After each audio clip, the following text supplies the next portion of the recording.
session where we introduce the minor 7th arpeggio, and this time around I'm going to begin with the transposable fingerings. You will see the reason for this shortly, but for now let's just crack on, beginning with finger 2 on string 6. There's the minor triad, to which we need to now add the minor 7th with finger 2.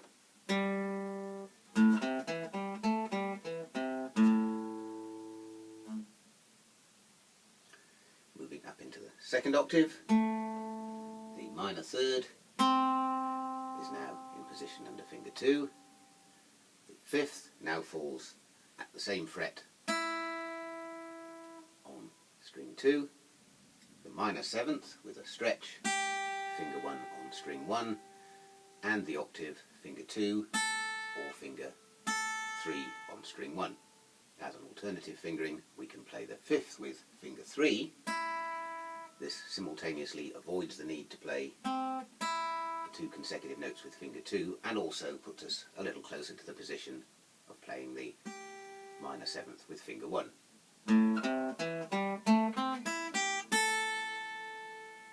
Beginning with finger 2 on string 5. As we reach the 2nd octave, the minor 3rd now appears under finger 3 on string 2. And from here we can slide up to the 5th with finger 4, and then play the minor 7th an octave with fingers 2 and 4.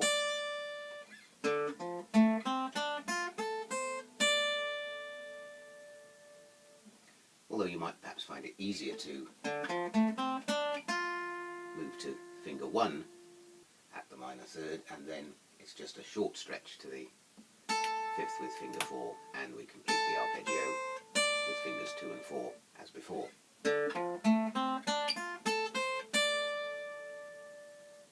Beginning finger 2 string 4, the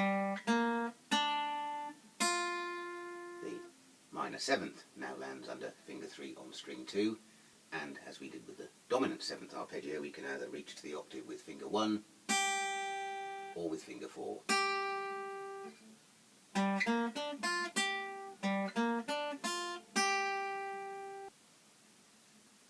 To reach the higher octave,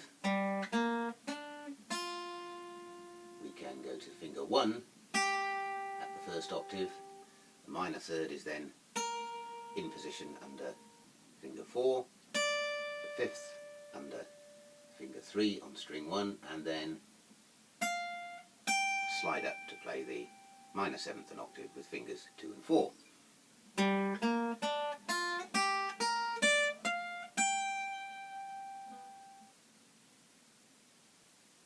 As an alternative, you could move to finger 1 at the high 5th, as we did with the major 7th and dominant 7th arpeggios. Then finger 1, 2 and 4. Beginning with finger 1 on string 6. There's the minor triad, and now we add the minor 7th with finger 1.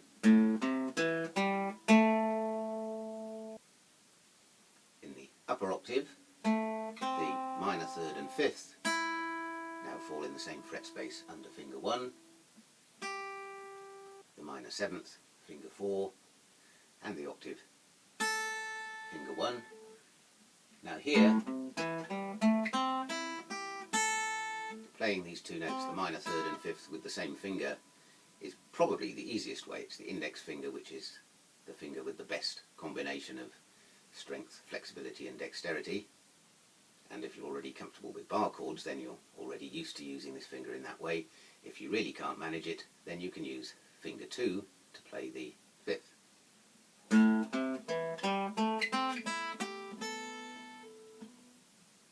Beginning with finger 1 string 5, the high minor 3rd now falls under finger 2, from which it's a fairly easy slide to get to the 5th with finger 4, minor 7th with finger 2, octave with finger 4.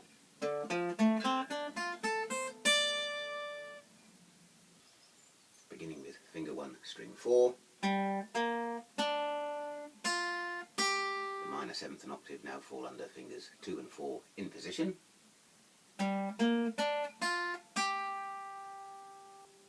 And and from here we can slide up to the minor third at finger 1, and then the 5th finger 4, minor 7th finger 2, octave finger 4.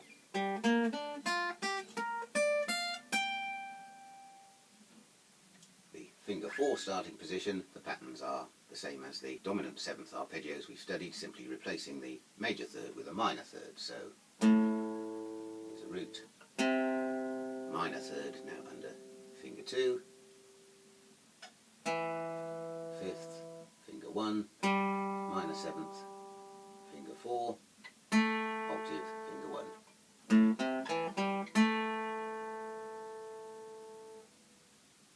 Beginning on string 5, the octave now falls under finger 2 on string 2.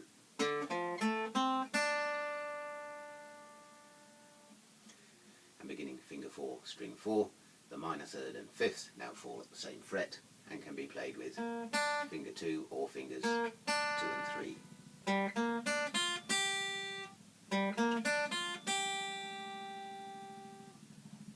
Now let's put this arpeggio into a 2-5-1 chord progression and take a look at some open position fingerings. We'll move on to the next key signature in the cycle of fifths, which puts us into the key of F sharp major. This is the second of the 3 key signatures which can be expressed in terms of sharps or flats. So in F sharp major we have a key signature of 6 sharps, that's F sharp, G sharp, A sharp, B natural, C sharp, D sharp, E sharp and... But we could also call this the key of G flat major with a key of 6 flats, that's G flat, E flat, E flat, C flat, D flat, E flat, F natural and G flat. The relative minor of this key could be called either D sharp minor or E flat minor. Sometimes the musical context will dictate which of the 2 key signatures you use, but otherwise it's a free choice. My inclination is to tend to use the sharp key signatures for the major keys and the flat key signatures for the relative minor. Okay, so how about our arpeggios? Well, our 2 chord is going to be G sharp minor 7th.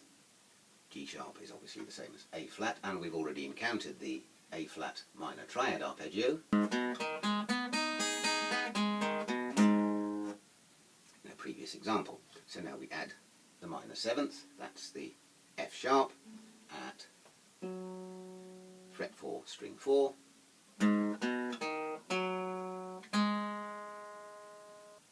and in the upper octave at fret 2, string 1. Now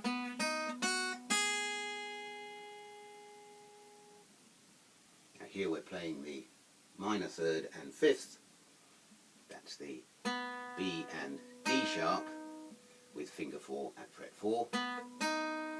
Again, we can get round this by using finger 3 for the B. Although here we also have the third option of using the open B string.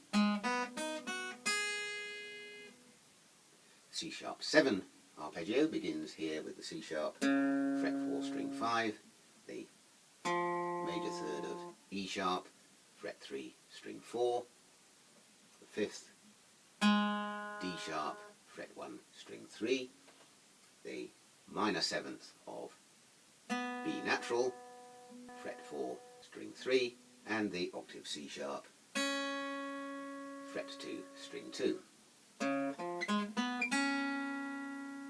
Although here again we could potentially use the open B string for the minor 7th.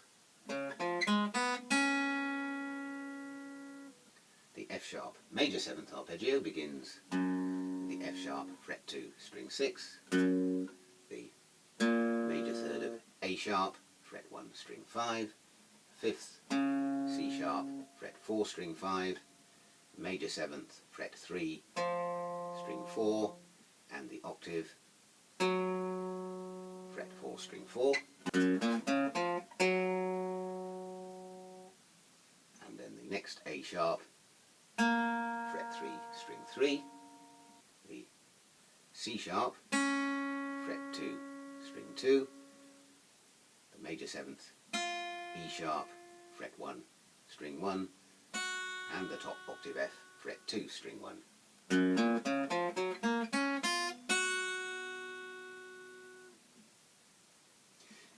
to the point. You may have noticed if we don't use the open B string in the G sharp minor 7 and C sharp 7 arpeggios, we can actually play the whole of this progression without using any open strings, although we are still nominally in the open position insofar as nothing moves beyond the first 4 fret spaces. And the fingerings we're using are the same fingerings we've learned as the transposable fingerings, beginning with the finger 4 position and the finger 2 position for the F sharp major 7. And this is where I catch myself in a slight contradiction, because I've said previously that there's limited value in practicing the finger 4 starting position extending over 2 octaves or more, simply because if you're heading towards the upper reaches of the fretboard in the melody, you probably wouldn't start from a position where your hand is heading down the fretboard. However, here we have a possible exception, that is the arpeggios and scales of G sharp or A flat in the open position, where you might want to reach the full 2 octaves. To extend this chord progression into the 6-2-5-1 chord progression, we would simply add the D sharp minor 7, but let's take D sharp minor 7 as the 2 chord of the next key and look at the 6-2-5-1 progression in C sharp major. C sharp major is the last of the sharp keys. It has a key signature of 7 sharps, that's to say all the notes are sharpened and we can't add any more sharps after that. It's also the last of the 3 key signatures, which can also be expressed in flats. As the key of D flat major, it would have a key signature of 5 flats, that's D flat, E flat, F natural, G flat, A flat, B flat, C natural and D flat. The relative minor key would be either A sharp minor or B flat minor. If we continue to call it C sharp major, the 6th chord is now A sharp minor 7, so we begin with the A sharp at fret 1 string 5, the minor 3rd C sharp, fret 4 string 5, the 5th of E sharp, fret 3 string 4, the minor 7th G sharp, fret 1 string 3, and the octave A sharp, fret 3 string 3.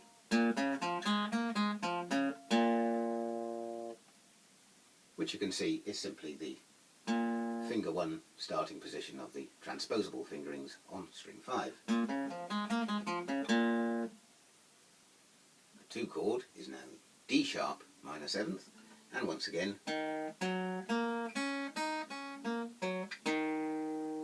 the finger 1 starting position of the transposable fingerings, this time starting on string 4. The 5 chord is the G sharp 7, so we simply adjust the G sharp minor 7 arpeggio by adding a major 3rd, that's the B sharp at fret 3 string 5 and fret 1 string 2.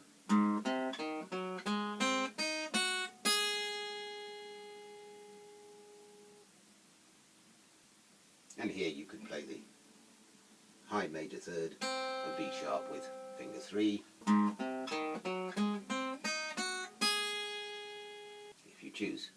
And finally the C sharp major 7 uses the finger 4 starting position of the transposable fingerings on string 5.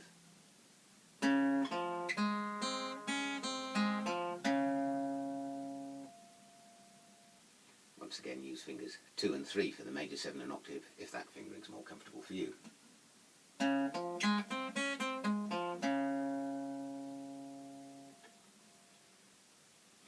as you play the arpeggios round the chord progression, you can make the usual fingering adjustments to ease the flow from one arpeggio to the next. I'm sure you know the form by now. Next time around we move on to the minor key chord progressions in 7th chords. With the minor key 1-4-5, this will simply be using the minor 7th and dominant 7th arpeggio forms, but we'll take the opportunity to look at some more open position fingerings in a new key. So I wish you well until then.